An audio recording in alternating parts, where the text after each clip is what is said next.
Lukas 14 ayat 25 sampai 33, inilah yang saudara harus pahami baik-baik. Pada satu kali banyak orang berduyun-duyun mengikuti Yesus dalam perjalanannya. Sambil berpaling ia berkata kepada mereka. Jadi berhenti dulu sebentar. Jadi Yesus sedang jalan, waktu dia sedang jalan dia sadar diikuti sama banyak orang. Waktu dia ikuti sama banyak orang dia toleh. Dia berhenti terus dia ngomong ini. Nah, kenapa dia ngomong ini? Dia ingin memastikan bahwa orang itu gak asal ikut. Betul gak? Lihat, jikalau seorang datang kepada aku dan dia tidak membenci bapaknya, ibunya, istrinya, anak-anaknya, saudara-saudaranya, laki-laki atau perempuan, bahkan nyawanya sendiri, ia tidak dapat menjadi muridku. Dan barang siapa tidak memikul salibnya dan mengikut aku, ia tidak dapat menjadi muridku.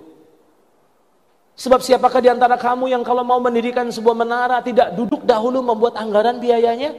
Kalau cukup uangnya untuk menyelesaikan pekerjaan itu? Supaya jikalau ia sudah meletakkan dasarnya dan tidak dapat menyelesaikannya, jangan-jangan semua orang melihatnya mengejek dia. Ayat 30, sambil berkata orang itu mulai mendirikan tetapi ia tidak sanggup menyelesaikan. Atau raja mana yang kalau mau pergi berperang melawan raja lain tidak duduk dahulu untuk mempertimbangkan. Apa dengan 10.000 orang ia sanggup menghadapi lawan yang mendatanginya dengan 20.000 orang? Jikalau tidak, ia akan mengirimkan utusan selama musuh itu masih jauh untuk menanyakan syarat-syarat perdamaian. Ayat 33, demikian pula lah tiap-tiap orang di antara kamu yang tidak melepaskan dirinya dari segala miliknya, ia tidak dapat menjadi muridku. Lihat yang digarisbawahi oleh saya. 3 kali ditulis, ia tidak dapat jadi muridku. Jadi untuk jadi murid itu ada uang SPP-nya. Saya masih ingat ya ketika Samuel mau sekolah, kita sempat survei beberapa sekolah di Cirebon. SPB, PPK plus gitu, survei.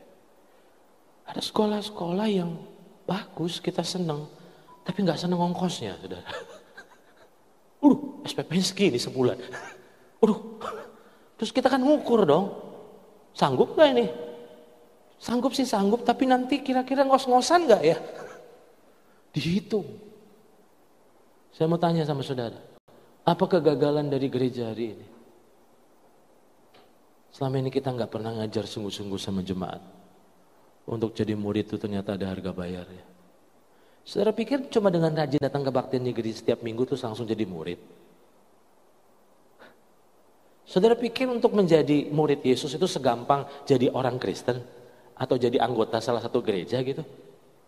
Pernah saudara datang ke sebuah gereja terus dipersulit gitu? Ada syarat-syaratnya, paspor 4x6, ada uang pendaftarannya? Pernah?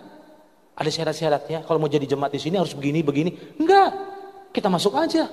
Terus kalau kita nggak cocok, kita check out aja. Itulah gaya hidup kekristenan hari ini. Nggak ada komitmen. Dan kita pikir kita murid.